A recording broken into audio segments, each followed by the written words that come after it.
Ladies and gentlemen, today's video is all about Sigurd, our 5-star hero that we're going to take out through Region 5. Now, we recently acquired him. It's been a long time coming, but we got there. We've maxed him out with T5 gear, so we're going to take him through Region 5.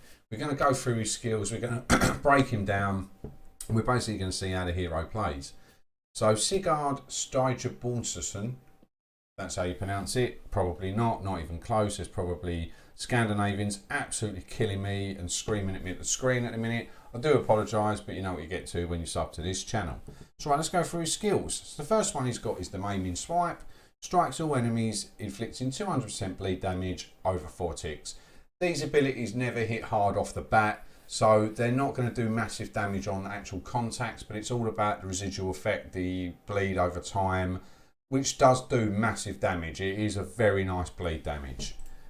He's also got Rage of Strike, so attacks all enemies 2 times for 100% damage. So a bit like female Avor's ability, she hits 6 times, she's a monster. It's just a watered down version of that with a watered down hero. So it's nice, it does some nice damage. If it crits, it's lovely. But yeah, not a bad ability, good for some nice burst damage, especially against multiple enemies. He's got the Retaliate as well. Always nice, reduces the incoming damage by 20% and reflects 150% of incoming damage for the next 4 enemy strikes. So you're basically taking reduced damage and you're dealing a little bit back. So it's just nice for getting enemies down a little bit quicker and obviously taking less damage. His passive abilities are all about multiple enemies. So outnumbered, attack is increased by 30% when fighting multiple enemies.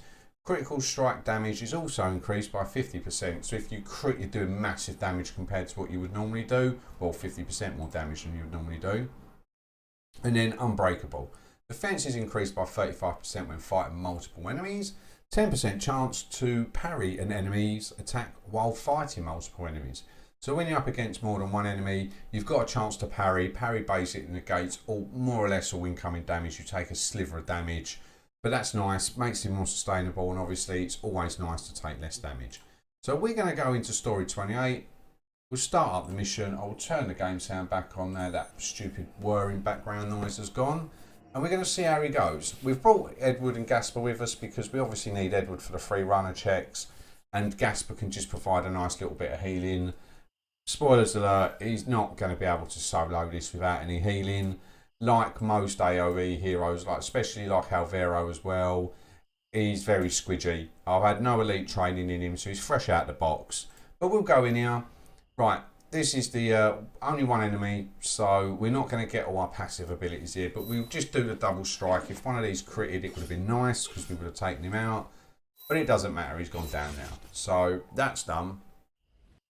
Right, so if we go here, I will get the bleed off because his mate's going to come running over. So we'll get this off and we'll get all our boosts as well. So our attack is increased, our defense is increased. We've got a chance to parry at 10%. To get the retaliate up, this hopefully with a crit should KO the pair of them. We crit the fella at the back for nearly 24k in total, which is just lovely damage. The bloke obviously we didn't crit at the front, but he died to bleed damage. It was nice getting that off. And we took them out fairly easily, but yet he's already taken a massive sliver of health has gone. Only problem with long swords is you 9 times out of 10 lose initiative, and it's not a fun time. So yeah, it's not the best. But we'll go up the top route. We're going to just take out as many enemies as we can. We'll just showcase his abilities, his damage numbers, things like that. It will be handy in the campaign. Always nice to have another AOE hero. He could probably help you clear, especially with a bit of elite training. He could probably do like number 15 on the Norway campaigns. He can come into that. Thought for a minute he wasn't, but he can. So let's go in. Again, multiple enemies. We'll get the bleed off just on this fella because we're going to get initiative because it's a surprise attack. Take a bit of a wallop back. But there you go. The bleed's just doing nice damage. Now, hopefully, crit the fella behind. Well, we're in for a good time. We didn't, and he's not got a bleed on it, but we've got to retaliate up, and then he's down. So, all in all, not a bad job, but yet again, we've just taken so much damage. That's the thing with these AOE heroes. Despite them having like medium armor and being built like a bodybuilder, they just take so much damage. what's his name? Alvaro's exactly the same. Even though there's 2 enemies in this room, we're not going to be doing multiple damage, or get our buffs, because the other one doesn't come running over.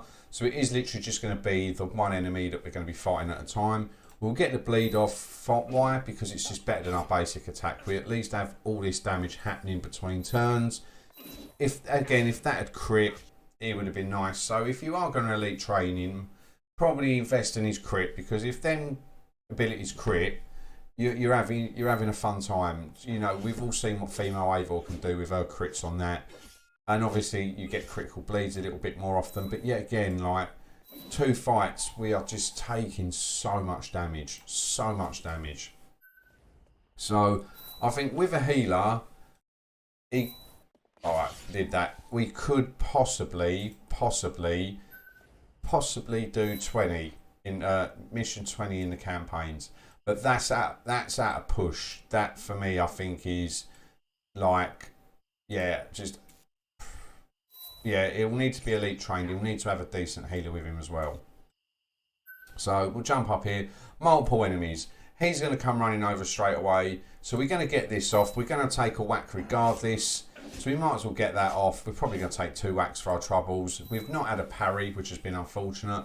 But this fella behind is dead. He just doesn't know it yet. This attack is going to absolutely kill him, because each one does at least over 3k damage. And if we crit, this fella's dead, but he could die from the bleed as well. No, there you go. We crit the fella at the front. He's dead. He's done. He's in the bin. So right, now let's just jump down, hit this fella. This is just food and drink. He ain't surviving nothing here. He's absolutely done. Absolutely done. I'm just going to get this normal strike off, because this fella's pretty fast. He's going to hit us twice. If that had crit, we would have done him once, but we've now got to retaliate up. This will kill him. He's down. We'll use the last bit of Gasper's buff on him.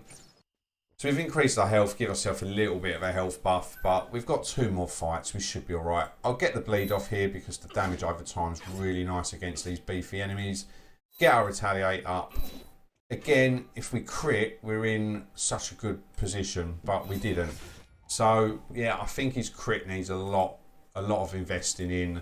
Obviously his health and defense as well, because he's a bit of a noodle. I find that with a lot of the AOE heroes, is they are just a bit noodlish. We're just going to go up and do this. He's a fast enemy. There's no point bleeding him, because after that attack, if it crits, we take him out straight away. If it doesn't, we can just do this for the win. So using that bleed, you've got to be selective about it. You know, we're going to do more damage to him. It's going to take us 2 hits. There's no point really getting off that bleed damage when there's a possibility we could crit him straight away and get the fight over and done with. So that is it. We have completed it. So for me, Sigurd, he's an okay hero. No one in the AOE class, you know, GLMO, Alvaro, I mean, even Rodrigo, he's got no armour. They're all very, very squishy. So the fact that he takes a lot of damage isn't a surprise to me, to be honest with you. But his damage output is fairly decent. It's not too bad. He's quite a basic hero, really. He's just built for burst damage. He's got nothing special about him.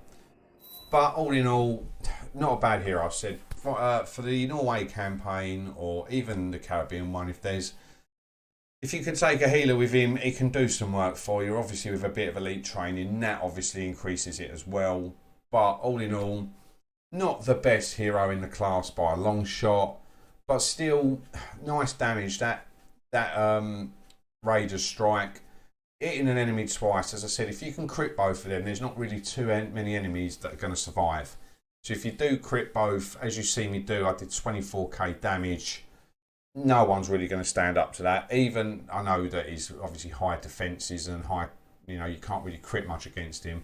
But even if you got that damage off against Tornado in one hit, he's more or less dead anyway. So if he crits, you're having a great time. If he doesn't, he takes a lot of whacks and a lot of damage. So I hope you enjoyed the video, Assassins. I will see you in the next one. I hope you all stay safe. Take care. Good night. And I'll see you in the next video. Take care.